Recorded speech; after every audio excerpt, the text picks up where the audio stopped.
Endymion Extravaganza 2013, brought to you by Whitney Bank.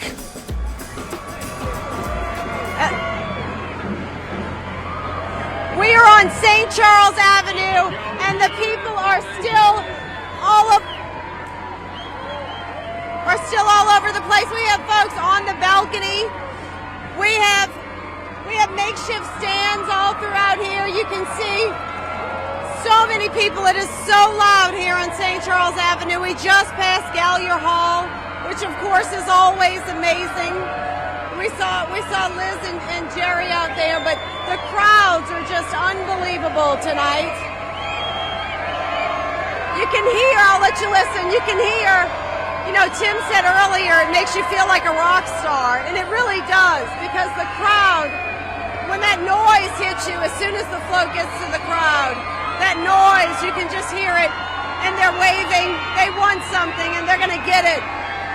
Because these floats are loaded down. These riders, the motto, throw till it hurts, and that's exactly what they do, and they do not take a rest, I'll tell you. They've been up and at it the entire time since we rolled at 4 o'clock. I'm going to ask Tim, I've been checking in here with Tim throughout the night. Tim, how's it going? We're on St. Charles Avenue right now, and the crowd's still amazing. Thick. It's very thick back here. Oh, Tim Eric, this is my son. Eric, oh, I think he has some family members here. And he's got to get these, he says. And that's exactly what happens. They have people with signs all throughout the route. When they have a rider in mind and their name, this is what happens. I'm sorry. That's okay. That's what happens. When you see a sign, you have to stop and throw. They know where you are.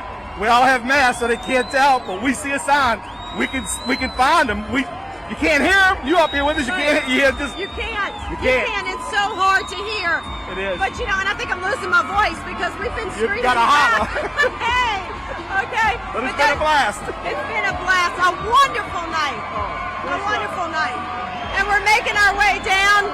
You can just see. I mean, it's absolutely beautiful. There are folks hanging out of the windows. We have music going. The signs, so many people came in costume tonight. We've seen so many costumes. The ladders are out. St. Charles Avenue is absolutely beautiful. And of course, we're going to make our way down to the Superdome, which is always a thrill when you go into the Superdome. These riders wait for that as well. But St. Charles Avenue, definitely a treat tonight. John and Nancy, back to you. All right, thanks, Natasha Robin. And Natasha talked about the noise. Natasha talked about the noise. What I have to do is actually turn the microphone up or turn the audio up. I'm sure there's permanent hearing loss here because it is so loud with the band, but then when we come back to us, I can hear you sort of fine. You can hear me just fine. I mean, it's electric in here tonight. We're waiting for the floats that they're seeing, but we're partying with the wise guys. You're here right over my shoulder. Let's go to Liz Reyes and Jerry Valencourt at Gallier Hall. What are you seeing, guys? Hey guys, we just saw the Heritage High School band go by live here, and now we've got some of the Flambeau walkers going by right now. We just saw the Heritage High School band, and we're checking to see which float this is right now. It looks like float number 3. The Heritage High School band got a tremendous response. They were mimicking their fight song is the Florida State fight song. So you saw the entire crowd giving the chop like they do at Florida State. Right, they were really getting into it. Response. And guys, look at this. Look at this beautiful float about to approach us here. Float number 3 here in Endymion's huge parade. We're not even close to seeing the bigger ones behind, but this one is float number 3. The Ancient Mysteries float is the title for this. As the story goes, stories of mystified man since the start of time, inspiring this year's theme, Atlantis Lost and Found. All of the mysteries, Jerry, like Dracula, the rise and fall of the Mayan civilization. This 3-tandem float with more than 1 million feet of computer-driven endpoint fiber optic lighting, stopping right now here live outside Gallier Hall, throwing beads on both sides. Everyone getting a fair share of their throws, some cups, some beads.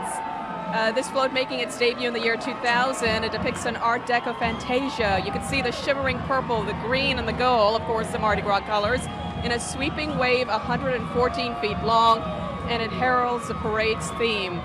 See all the blinking lights? Several thousand of those just on one side. And you imagine when you add them together up on the other side.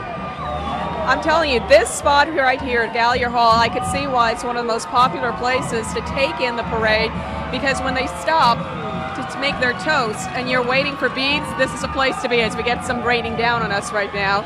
A lot of beads thrown here, a lot of really goodies. Endymion is always very, what's the word to say, very generous, extremely generous everywhere with their throws. The various costumes and the references, as you had mentioned before, the references to mythology, histories, the Mayan Empire, as you said. If you look carefully at all of the costumes depicting some of those characters from the... And you've got the giant scroll, you know, which is a central staircase for the riders. It starts from behind each mask and rises dramatically to that double-deck center, the float's middle section. The parade's title is displayed on a large marquee. You're about to see as it moves a little bit closer atop a huge base of the endpoint fiber optic lights. Endymion, Ancient Mysteries. This golden scroll with thousands of mini lights. Can you imagine all the work and the detail that goes into this? Every year it never fails to, really wow you with how much detail goes into these floats here. As you're looking live, if you're just joining us, live Fox 8 coverage of the Endymion Parade. Let's go to Kim and Lee. What are you guys seeing there? What we're seeing, we're seeing a lot of people. A lot of people standing around because they're waiting for the Pontchartrain Beach float. We can show you Pontchartrain Beach, though. We can. These are some. This is one of the throws that the riders, actually throughout the parade, are throwing to the crowd, along with some of these lighted medallions. So. Obviously, the Pontchartrain Beach float will be throwing a lot of this once it gets here, but it's had some trouble making its way through the streets of New Orleans. And, we know they tested this out a little bit before. Not sure how they tested it, but obviously that float is a football field long. Yes. So it is a little difficult to navigate. And why don't we move out of the way? Maybe Travis can get some shots, and you can look down Canal. This is a down Canal, obviously, towards Metairie, and you can see maybe in the distance, it looks like, we can see in the distance some lights down there blinking, and it looks like that's where the big float is. So it was, from what we've been able to tell, has been able to make the turn. It's now on Canal, and we're just awaiting. It's a long ways away from the rest of the parade, too, Kim. Yeah, and I guess the good news is that it's got a long stretch of canal that it can go down. That is just a straight shot. It doesn't have to make any turns for quite some time. So as we stand out here at Canal and South Jeff Davis, waiting for the very last float of this Super Crew Endymion, we're going to take a quick break and be back with more of our live coverage of Endymion 2013. Stay with us.